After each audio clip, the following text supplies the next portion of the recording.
The Memphis Grizzlies have pretty much held a top three spot in the Western Conference this season, but they have played without Ja Morant for roughly 18 games. What's the ceiling for the Memphis Grizzlies now that Ja Morant is back? I mean, at this point, with Ja Morant being back, the ceiling is the NBA Finals. They have a potential to represent the Western Conference in the NBA Finals with Ja Morant on their roster. Absolutely. Yes. Yeah. That's their ceiling. As a matter of fact, it is surpassing the Western Conference. They have to go further than that. I think they can do it.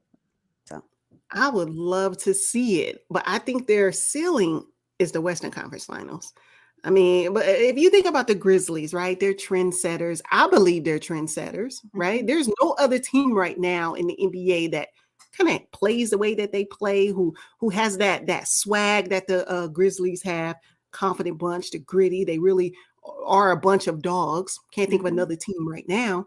Right. So yeah, I can see them getting to the Western Conference Finals. Yeah, Absolutely. I can support the Western Conference Finals because in order to get to the NBA Finals, you got to pass the Western Conference Finals. So I get that. I just think they have a potential to represent the West in the finals, right? But I can support the conference finals equally. And at the end of the day, if the team is able to win without John Morant playing, that means that the team around John Morant is really great for that style of basketball that they actually have, right? And so, of course, they are better with John Morant. I get that. But that means that they are a good team overall, right? Anytime your team can hold it down when the superstar is not playing and they don't dip deep in the standings, and when your superstar comes back, it continues to elevate your team. I think that's good. So they have two. I think they have a couple of things that are in their favor.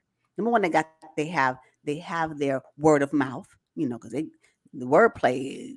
Not only Dylan, but Jock can give it to you too, right? Oh, yes. Right? And then they have their play. So they can back it up with how they play. And I think that's what propels them to be successful in the Western Conference. And so yeah, they got it. They have it. Whatever that is. And you feel it when you watch them. I think they have that. So yeah, they are somebody that each team needs to really be ready to suit up for when they play against because they can potentially send you home in the playoffs, i.e. Warriors. Been there, done that, right? So Yes. yeah. Yes. And I think the silver lining when Ja was out is we found out Tyus Jones is way more capable than I initially thought, right? Hmm. In Ja's absence. Now, Jaren Jackson Jr. has also flipped a switch. Early on in his career and probably even early on this season, we found him in foul trouble a lot. Like he could not stay on the Yeah. court. And he's healthy this season, which is great. Desmond Bain, another one, right? Yes. Expanded his game. He's no longer just a 3-and-D guy. Now you see him cutting to the rim, drive and kick. Xavier Tillman. That's another one of my guys Yes. too. Yeah. With Steven Adams out, what we've seen Xavier play phenomenal. So I'm really Hmm. happy about that. And then of course, they added that Luke Kennard pick. I mean, Luke Kennard can stretch the floor, which gives everybody an opportunity to operate in the middle. So Yep. man, the Grizzlies, ooh, Hmm. Wow, the Clippers are kicking their butt. yeah. Just they're probably like we did what with Kennard? We just couldn't hold Mm. on to him. No, no, y'all let him go, and now he over here thriving. Although I wasn't really a big Luke Kennard fan on the Clippers, but what he's doing right now with the Grizzlies, nice. Maybe he found a better spot for him, but it's really nice and it's giving the Grizzlies what they need. That type of shooting that they have on their roster, the type of defense that they can give you, because I believe right now they are seventh in defensive rating, fifth in Hmm. offensive rating. Come on, the Grizzlies have what it takes. If they cannot get at least to the Western Conference Finals, what happened? Where is the breakdown? I'm gonna need Coach Jenkins to explain it. They have to make it this season, and I don't know who's gonna go through them. I can't wait to find out. That's why I cannot wait for the postseason to start right now. Yeah, so let's talk about who they could potentially face. Right now, I think the Grizzlies are pretty much set at the number 2 spot in the Western Conference. Yes.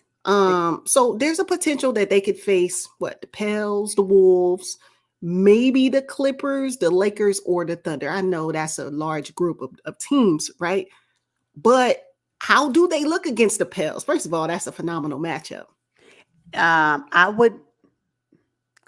I can see a complete 7 games with Zion on the court. Ooh. That matchup, Yeah. the Oh, yes. Grizzlies and the Pels with Zion, number 1 and 2 pick of the 2019 NBA draft. Ooh, yes. And the thing is, I would want both teams to win. Like, I want the Grizzlies to go deep, but it would be really nice to see Willie Green and the Pels and CJ McCollum just, go deep in the West in the playoffs. Can you imagine Jose Alvarado and Dylan Brooks? I mean, like, what? Will he be back? Like, that right there would be a matchup for the West. Wow. We talked about previously in another video what matchups we want to see. That one, the Grizzlies and the Pels with Zion. Oh my goodness, that would be a really, really. You talking about box office? Wow, Goodness. that's a big one. But I believe that would be a tight game. I will still put the edge to the Grizzlies, but I'm like you. I want both of them to win. Yeah. What about against the Timberwolves? Oh, well, history tells me that the Grizzlies have the Timberwolves' number. Let me tell you, last season, Karl Anthony Towns sold a lot of wolf tickets that he couldn't catch. He was doing all that talking, and what happened? He got shut down by the Grizzlies defense. I say the Grizz have the upper hand in that matchup. Okay, another potential matchup for the Grizzlies can be the Lakers. Yeah, that's going to be tough just because of how they revamped their team. Yeah, but I still got to go with the Grizzlies' young team. They got that dog. Lakers don't have no dogs. Well, maybe Austin Reeves. Now. Yeah. All of a sudden. Dog. All of a sudden, right? Yeah. And then we talked about OKC. I doubt it. OKC is missing a piece. OKC is nice. I'm looking for OKC for next season. But this season, I don't. A matchup against the Grizzlies in a 7-game series. It probably will be a cakewalk for the Grizzlies. Yes. Yeah. So, I mean... Can we just say that we know the Grizzlies are coming out of round one? Is that fair to say? Oh, is that just fair to say? Yes, fair. It's fair. It's going to be entertaining. All the trash talking. I'm big on trash talking. I like that old school basketball. And the Grizzlies, they have it. It's like a perfect mix of old school basketball where they talk trash and they challenge the opponent. And then just like this new school where it's fast paced, it's up and down, it's a lot of three balls. It's a pretty good brand of basketball. Yeah, I like the fact that they don't seem like they're friends with anybody outside of their roster. That's it. You the enemy. Mm-hmm. You the enemy. We ain't gonna be cool. I ain't gonna be making sure you good. No, you ain't good when you step on the court with me. It's always on site.